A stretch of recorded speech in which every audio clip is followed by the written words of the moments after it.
Implicit meanings in abundance. If we reflect a little, we find that this participle is highly significant, forming an essential part of the intended meaning. To omit it is to remove an aspect of the meaning which cannot be otherwise compensated for in the sentence. We will explain this in two ways, one more subtle than the other, hoping to bring out the meaning of this unusual statement in full relief. The first, which is the easier to understand, is that if the Quranic verse were to simply say, "Nothing is like him," then that would be a negation of an equal likeness, or a being who is exactly like him. This is the meaning that comes to mind when we speak of likeness in general. If the statement was limited to this, then doubts might be raised that there could be a status which is not exactly the same as God's, but a degree below it. It may also be said that such a status belongs to angels and prophets, or to stars and natural forces, or to the jinn, idols and clergy.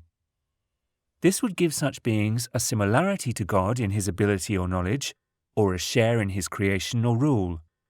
But the use of "as" in the sentence puts an end to all such doubts, as it removes the whole universe from any possibility of being like God, and of being similar to any shade of comparability with him.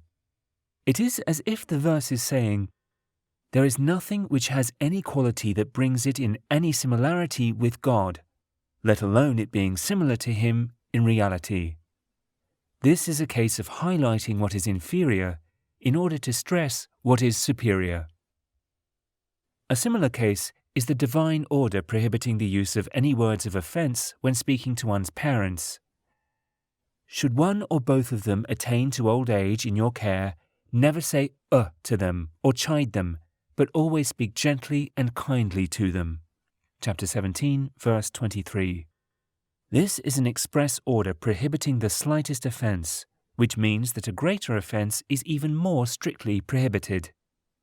The second, which is more subtle, is that the immediate purpose of the verse, which is the negation of any comparability with God, is not all that the statement aims to convey.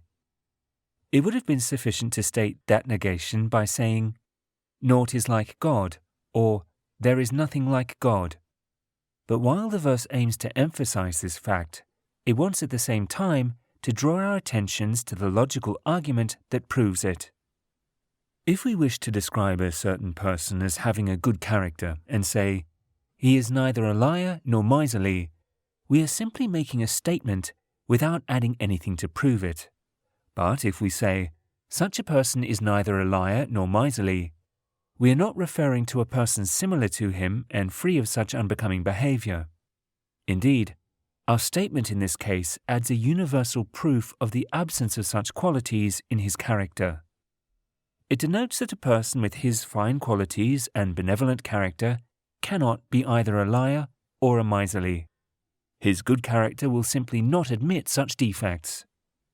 It is in the same way that the Quranic verse is phrased so as to say that a being of such fine qualities as those of God can have none similar to him. Indeed, the universe cannot have two of his type. Hence, the statement employs two words, each denoting complete similarity, so as to use one of them as an essential part of the claim, while the other serves as an undeniable proof of the same claim. The negation of the similarity denoted by the participle "as" or "ka" in the Arabic text signifies the complete uniqueness of God, while the use of the word "likeness" or "mithal" in Arabic, in reference to God himself, alerts us to the indicated proof. This is indeed a special type of proof denoting the oneness of the Creator in a way that no scholar of divinity has, to our knowledge, ever approached. All the proofs that provide of God's oneness seek to disprove the possibility of there being more than one deity by negating the practical results that form the outcome of such multiplicity. This is pointed out by the verse which says, "Had there been in heaven or on earth any deities other than God, both these realms would surely have fallen into ruin." Chapter 21, verse 22. The argument here, which is the basis of all the points advanced by scholars of divinity, is that a multiplicity of deities, each of whom having the qualities of the divine being, leads either to the non-existence of creatures, which means that they fall into ruin at the time of their existence, or leads to a conflict between them that results in their falling into ruin after they are brought into existence. If we were to assume the presence of two gods, and that both will for something to be created, they would not be able to do so because a single effect cannot be the result of two causes. To say that it is produced by the power of one of them, while both having the same powers and forming the same will, is to give one of them precedence over the other without any clear basis for it. On the other hand, if one of them wills to create something and the other wills to create its opposite, neither can be created because that would mean that two opposites exist concurrently at the same time and place. To allow one to be produced without the other is to demonstrate that one of them has precedence over the other. If one of these two gods wills to create some creatures different from those created by the other, then each deity will control his own sector of creation. This would mean the existence of two universes with a separate system for each. Inevitably, they will be in conflict until both are destroyed. All these possibilities are clearly disproved by the fact that the universe continues to exist following the same system. Every part of it functions harmoniously with the rest, like the organs of a single body function to serve the same purpose. This unity of operation is a proof of the oneness of the operator who orchestrates them all. Limitless is he in his glory. All their arguments, then, are of the type pointed out by the verse quoted above, stating, "Had there been in heaven or on earth any deities other than God, both these realms would surely have fallen into ruin." The statement in Surah 42, "Naught is as his likeness," looks at a meaning beyond this.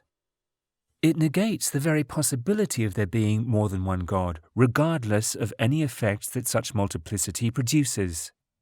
The verse is thus saying that the nature of divinity is such that it differs from anything that accepts multiplicity or similarity with others. To admit such multiplicity or similarity is to make its perfection incomplete. But true divinity presupposes absolute perfection, negating the very concept of multiplicity or similarity. The deeper you go in emphasizing divinity, the greater the superiority you imply, which means that the divine being is the origin of everything.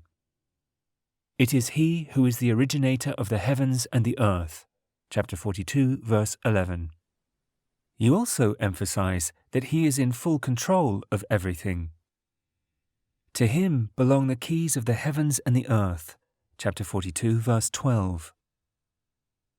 If you were to assume that these qualities apply to two beings, you contradict yourself most clearly. You simply make each one of the two beings superior and inferior, originator and originated, supreme and follower at the same time. Alternatively, you restrict their absolute perfection by making each one of them neither superior nor supreme in relation to the other. How, then, will either of them be God, when to God belongs the essence of all that is most sublime in the heavens and the earth? Chapter 30, verse 27. We see now what a great contribution the particle as adds to the meaning of the statement, "Naught is as his likeness." It is useful to remember this example in order to appreciate the accuracy of the measure applied in the composition of the Qur'an.